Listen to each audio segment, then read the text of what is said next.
Start करेंगे research की meaning के साथ, और यहाँ पे हम सारी टॉपिक्स को कवर अप करेंगे। ये आपका पहला लेक्चर है, सो यहाँ पे हम लोग कवर अप करेंगे मीनिंग, ऑब्जेक्टिव एंड कैरेक्टरिस्टिक्स। सबसे पहले मीनिंग पर आ जाते हैं। जब हम रिसर्च की बात कर रहे होते हैं तो रिसर्च कंप्राइजेस ऑफ 2 वर्ड्स, री एंड सर्च। ठीक है, री का मतलब क्या हुआ, जब भी आप कोई भी चीज़ को वापस से करते हैं, या कह सकते हैं again and again you are doing that same thing, तो उसको आप बोलते हैं री।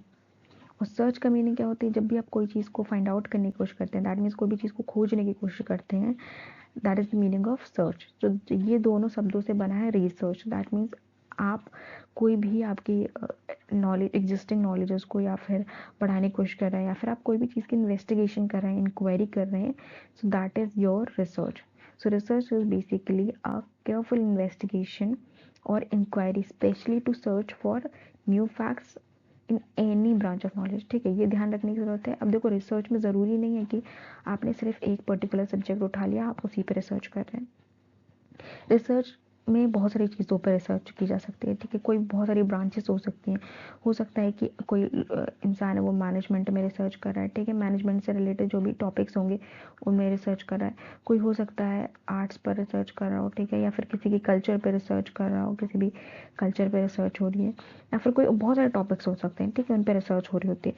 अब ये जो मेन सब्जेक्ट होता है, अब इसके अंदर भी कुछ सब टॉपिक्स होते हैं। ठीक है, ज़रूरी नहीं है कि आपने पूरे सब्जेक्ट पे, अभी आपको स्पेसिफिकली बताना होता है कि आप किस पर रिसर्च कर रहे हैं। ठीक है, तो आप उसके हिसाब से रिसर्च कर रहे होते हैं। देखो, अब रिसर्च में भी बहुत दो चीज़ ध्यान रखने की ज़रूरत है। पहला, रिसर्च तो आप इसलिए भी कंडक्ट कर सकते हैं कि आपको न्यू फैक्ट्स जानने हैं। ठीक है, न्यू फैक्ट्स जानने, आपको कोई चीज़ के बारे में नहीं पता है तो आपको नॉलेज चाहिए और एक्स्ट्रा नॉलेज चाहिए, तो आप एक न्यू फैक्ट्स जानने की कोशिश कर रहे हैं। दूसरा है कि आपके पास एग्जिस्टिंग नॉलेज, आप उसको वेरीफाई करने की कोशिश कर रहे हैं। ठीक है, हो सकता है कि आपने जो रिसर्च दोबारा कंडक्ट करी है वो आपने वेरिफिकेशन के लिए की हो। दैट मीन्स कि पहले से किसी ने रिसर्च करके रखी थी, बट क्योंकि आपको लग रहा है कि हो सकता है कि वो रिसर्च सही ना हो, आपको लग रहा है कि लेट्स वेरीफाई, उसको चेक करते हैं कि और सही है कि नहीं। तो जो भी रिसर्च में लिखा होता है उस पर्टिकुलर प्रोसीजर के बारे में लिखा था, आपने सेम प्रोसीजर्स और स्टेप्स को फॉलो किया उसको वेरीफाई करने के लिए। ठीक है, सो हो सकता है कि रिसर्च वेरीफाई करने के लिए भी हो, या फिर हो सकता है कि आप अपनी नॉलेज को एक्सपैंड करना चाहते हैं इसलिए रिसर्च कर रहे हैं, या फिर हो सकता है कि आपको कोई भी प्रॉब्लम का सोल्यूशन चाहिए। ठीक है, सोल्यूशन चाहिए तो आप रिसर्च कंडक्ट कर रहे हैं।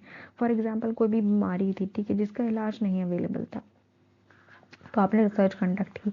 अब आपका मोटिव क्या था, उस प्रॉब्लम को सॉल्व करने का था। ठीक है, आपको प्रॉब्लम को जो सोल्यूशन है उसको निकालने का था। फॉर एग्जांपल, आपने ये देख लिया। ठीक है, या हो सकता है कि कोई भी कल्चर, कोई भी ट्राइब है, ठीक है, उसके बारे में लोगों को ज़्यादा नहीं पता है, तो आपने क्या किया, उस पर रिसर्च कर लिया कि उस ट्राइब के बारे में आप लोगों को बताना चाहते हैं। सो रिसर्च किसी भी चीज़ पर हो सकती है। इसमें आप क्या करते हैं, केयरफुल इन्वेस्टिगेशन करते हैं, इंक्वायरी करते हैं न्यू फैक्ट्स पता करने के लिए, या फिर जो एग्जिस्टिंग नॉलेज है जो मैंने आपको बताया वो सारी चीज़ें करने के लिए। सो research is basically a process of a steps used to collect and analyze information to increase our understanding on a topic or a issue। ठीक है, कोई भी टॉपिक पर हो सकता है या फिर कोई भी इशू पर आप अपनी नॉलेज को इंक्रीज करने के लिए या फिर अंडरस्टैंड करने के लिए रिसर्च को कंडक्ट करते हैं। ऑलराइट, नेक्स्ट ऑब्जेक्टिव्स की बात करी जाए तो ऑब्जेक्टिव्स पर जब हम आते हैं तो ऑब्जेक्टिव में सबसे पहले रिसर्च में आप क्या करते हैं, you are adding something extra to your existing knowledge. जो आपके पास ऑलरेडी नॉलेज पड़ी हुई थी, आपने उसमें कुछ एक्स्ट्रा ऐड किया है। ठीक है, दैट मीन्स आपको बेसिक नॉलेज तो थी, आपको बेसिक आइडिया था उस टॉपिक के बारे में, बट आपको ज़्यादा कुछ नहीं पता था। ठीक है, सो रिसर्च आपको हेल्प करता है टू एक्सपेंड दैट नॉलेज। जो भी आपकी एग्जिस्टिंग नॉलेज थी उसको उस स्टॉक को बढ़ाने में हेल्प करता है। ठीक है, और इन्फॉर्मेशन ऐड करने में हेल्प करता है। जो मेन पर्पस होता है रिसर्च का वो क्या होता है, is to discover the answers to the question. जो भी क्वेश्चंस हैं उनके आंसर्स को डिस्कवर करना, दैट मीन्स जो भी आपकी प्रॉब्लम्स हैं उसको उसका सोल्यूशन ढूंढना। ठीक है, through the application of scientific procedures.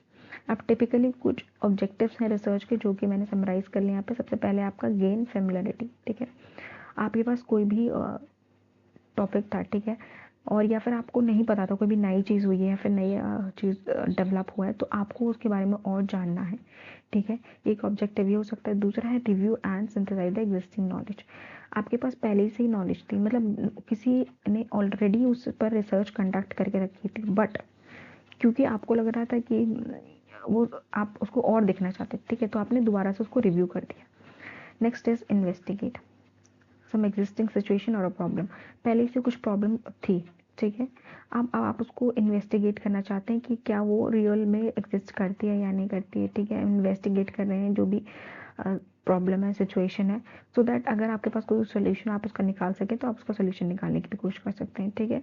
सो वही आपका क्या है next objective, that is to offer the solution, ठीक है, जो भी प्रॉब्लम है उसको उसके लिए आप सोल्यूशन ऑफर कर सकते हैं थ्रू रिसर्च ऑब्जेक्ट, ठीक है। Next is your explore and analyse more general issues. अब आप रिसर्च इसलिए भी कंडक्ट कर सकते हैं कि आपका ऑब्जेक्टिव ये भी हो सकता है कि आप और एक्सप्लोर करना चाहते हैं, राइट। फॉर एग्जाम्पल कोई भी आप जोग्राफिकल एरिया में थे, ठीक है, तो आपने एक पर्टिकुलर एरिया पर रिसर्च कंडक्ट की थी, अभी आप उसको और एक्सप्लोर करना चाहते हैं और सो दैट आपको जो भी इश्यूज है उसके बारे में पता चले। नेक्स्ट इज कंस्ट्रक्ट और क्रिएट अ न्यू प्रोसीजर और a system.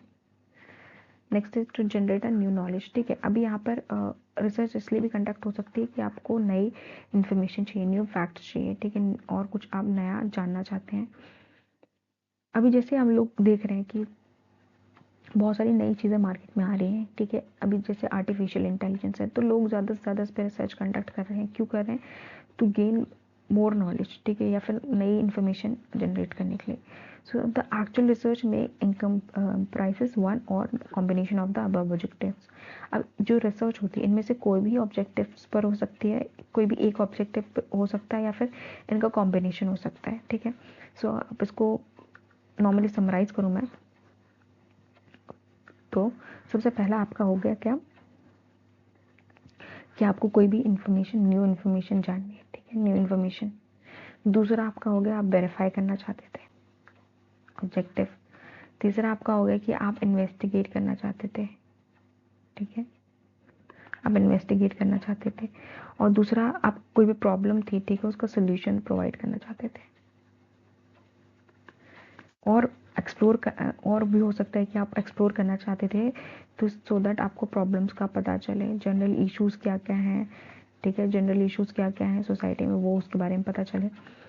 Next is your कि आप कोई भी एक प्रोसीजर कंस्ट्रक्ट करना चाहते हैं या फिर कुछ ऐसा सिस्टम क्रिएट करना चाहते हैं जिससे सोसाइटी को हेल्प हो सके या फिर आपका जो भी मोटिव है वो हो सके, ठीक है।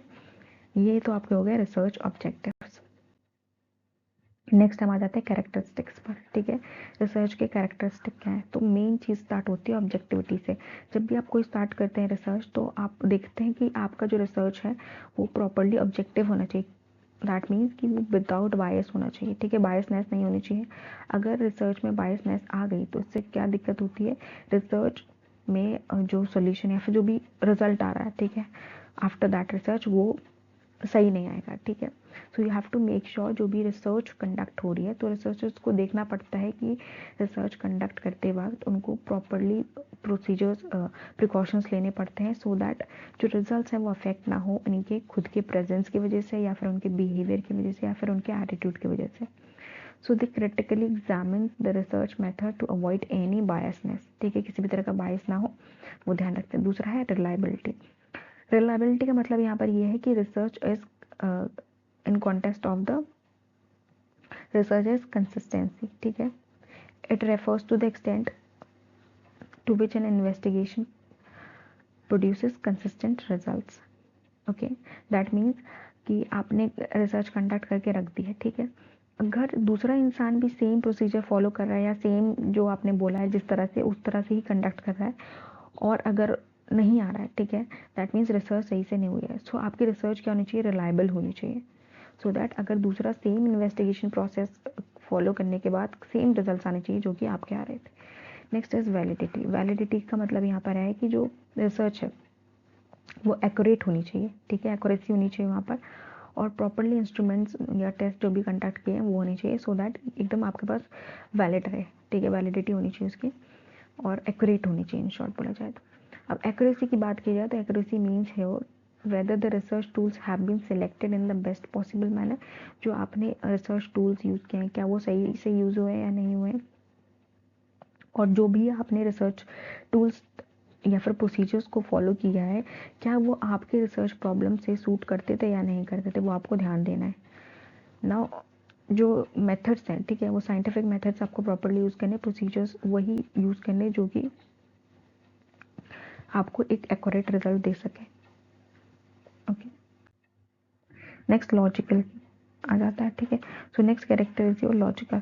जो भी स्टेटमेंट है, the statement a good research is logical, logical होनी चाहिए, as well as it implies that research is guided by the rule of logical reasoning. कोई भी किसी भी फालतू चीज़ पे हम लोग रिसर्च नहीं कंडक्ट कर सकते, उसका कुछ लॉजिक होना चाहिए। कुछ आपने जब रिसर्च कंडक्ट की है तो उसका एक लॉजिक होना चाहिए, प्रॉपर रीजनिंग होनी चाहिए, ठीक है।